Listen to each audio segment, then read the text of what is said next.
묵상 시작하겠습니다. 네. 오늘 잠들기 전 묵상한 구절은요. 시편 128편인데요. 오늘도 제가 안 읽고 형제 지훈, 혜연, 지은, 세한 이렇게 그리고 한 절 남으면 내가 읽으면 되겠다. 그렇게 읽겠습니다. 시편 128편 1절부터 6절까지 말씀. 형제부터 읽어주세요. 네. 여호와를 경외하는 사람은 누구나 그분의 길로 행하는 사람은 누구나 복이 있도다. 내가 내 손으로 수고한 것을 먹을 것이요 내가 행복해지고 잘 되리라. 내 아내는 내 집안 곳곳에서 열매 맺은 포도나무 같겠고 내 자식들은 올리브 나무들처럼 내 식탁 주위에 둘러앉으리라. 여호와를 경외하는 사람은 이런 복을 받으리라. 여호와께서 시온에서 내게 복 주시리라. 너는 평생토록 예루살렘이 달되는 것을 보리라. 내 자식의 자식들을 보기까지 하리라. 이스라엘의 평화가 있기를. 아멘. 시편 128편은 하나님을 경외하는 사람에게 주는 복입니다. 잠언에도 하나님을 경외하는 것에 대한 이야기가 나와 있어요. 잠언 1장 7절에 보니까 여호와를 경외하는 것이 지식의 근본이라고 이야기하죠. 하나님을 경외하는 것은 모든 지식의 근본이고 또 지혜와 훈계이기도 합니다. 그런데 또 다른 시편에서는 또 다른 신명기 말씀에서도 그랬고요. 하나님을 경외하는 것은 우리가 말씀을 통해 배워가는 거래요. 그러니까 말씀과 함께 가는 것이겠죠. 근데 오늘 말씀에서는 하나님을 경외하는 사람은 복이 있대요. 또 그분의 길로 걸어가는 사람도 복이 있답니다. 이런 시적인 표현은 그 마태복음에도 좀 나오는 표현인데요. 행복한 사람들이다. 너희들은 하나님을 경외하는 사람, 그분의 길로 가는 사람, 이런 사람들은 행복한 사람들이다라는 약간 그런 표현과 비슷한 거죠. 경외함과 따름이 하나님을 따르는 것이 기본이 될 때, 그러니까 복 있는 삶을 누리게 되는 거죠. 복을 받기 위해서 이런 삶을 사는 거라기보다는 그냥 신앙생활을 하면서 자연스럽게 하나님을 경외하는 것을 배우게 되고 그분의 길을 따라 살게 되면 복이 따라오게 되는데요. 그 복이 이제 여러 가지가 있습니다. 근데 궁극적으로는 그 복은요, 나 한 사람을 위한 복이 아니더라고요. 첫 번째는 뭐냐면 이거는 이제 나에 대한 것 같은데요. 수고의 열매입니다. 2절에 보니까 손으로 수고한 것을 먹게 된대요. 이게 사실 우리는 되게 어려운 일이라는 걸 아마 여러분들도 다 아실 거예요. 학생들은 내가 노력한 만큼만 성적이 나오면 참 좋겠다. 일하는 사람은 내가 애쓴 만큼만 그에 합당한 임금을 받으면 좋겠다고 생각하는데 그게 잘 안 되거든요. 하나님 경외하는 자에게는 수고한 만큼의 대가를 이제 받는다는 거죠. 그거는 복 중에 복인 거죠. 두 번째 복은 뭐냐면 이제 결실하는 아내라는 복인데요. 그 집안에 있는 아내는 집안 곳곳에서 열매 맺는 포도나무 같대요.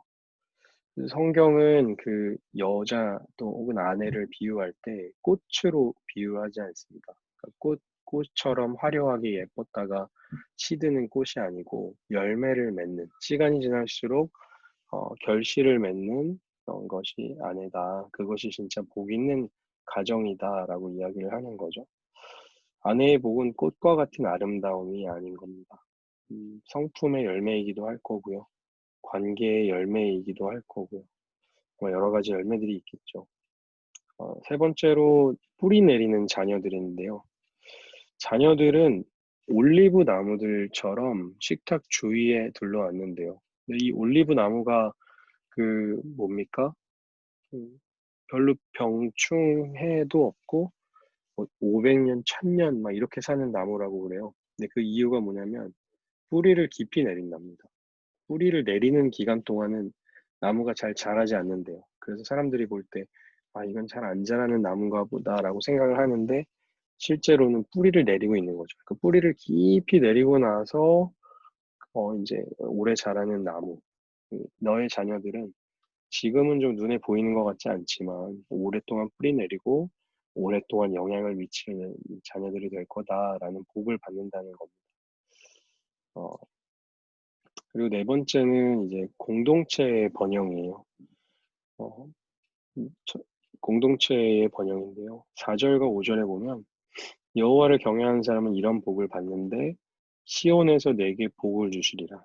그러니까 평생토록 예루살렘이 잘 되는 것을 본대요. 이 사람이 거하는 그곳 혹은 이 사람은 거하지 않지만 이 도시의 중심부라고 말할 수, 이스라엘 신앙의 중심, 도시의 중심부라고 말할 수 있는 곳이 잘 되는 것을 보게 되는 복을 누린대요. 공동체가 잘 되는 복이죠. 다섯 번째로는 대를 잇는 복을 누린답니다. 그래서 6절에 보면 자식의 자식들을 보기까지 하리라. 그냥 장수하는 유전자를 가진 사람들이 누리는 복이라고 말할 수 있지만 성경에서는 하나님을 경외하는 자에게 주시는 복이 나를 넘어서 내 다음 세대까지도 이어간다는 그런 말씀이죠. 그러니까 하나님을 경외하는 이 한 사람으로 인해서 나만 복을 받는 게 아니라 아내, 자녀, 사회, 그 다음 세대까지 이 복을 누리게 된다는 이 시편 기자의 고백인 것이죠.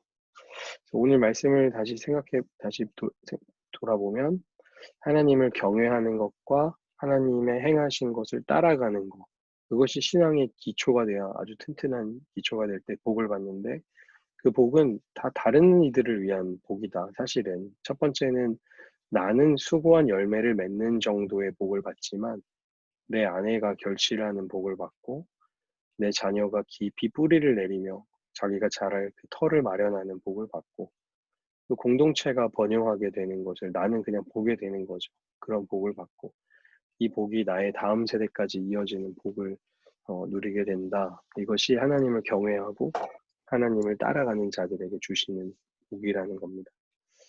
이게 시편의 기자의 고백인 거니까 아마 이 사람은 이런 복을 누렸던 사람인 것 같기도 해요.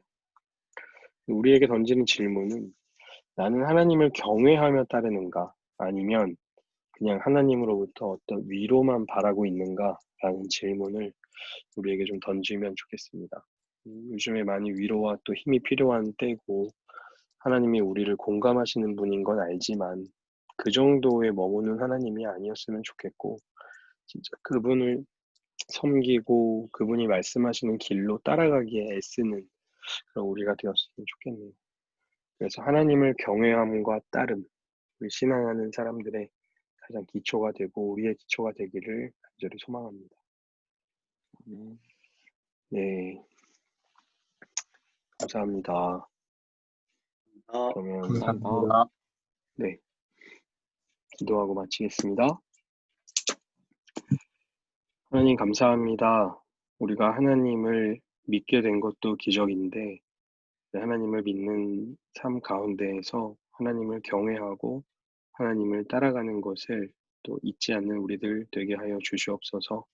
날마다 하나님의 말씀을 통해 하나님을 경외하는 법을 배워가고 또 하나님께 순종하는 길을 따라갈 수 있는 우리가 되도록 늘 우리 안에서 역사하시는 그 예수 그리스도를 의지하며 또 감사하며 살아가는 우리들 될 수 있도록 인도하여 주옵소서. 그러한 우리의 삶을 통하여서 우리 주변의 복을 받고 이 사회가 복을 받고 그 한 사람을 통하여서 하나님이 세워가실 그 하나님 나라를 꿈꾸고 또 우리의 실생활에서 경험하는 우리들 될 수 있도록 인도하여 주옵소서. 이 밤에도 평안함 주실 줄 믿습니다. 감사드리며 예수님의 이름으로 기도합니다. 아멘. 네. 수고하셨습니다. 감사합니다. 네.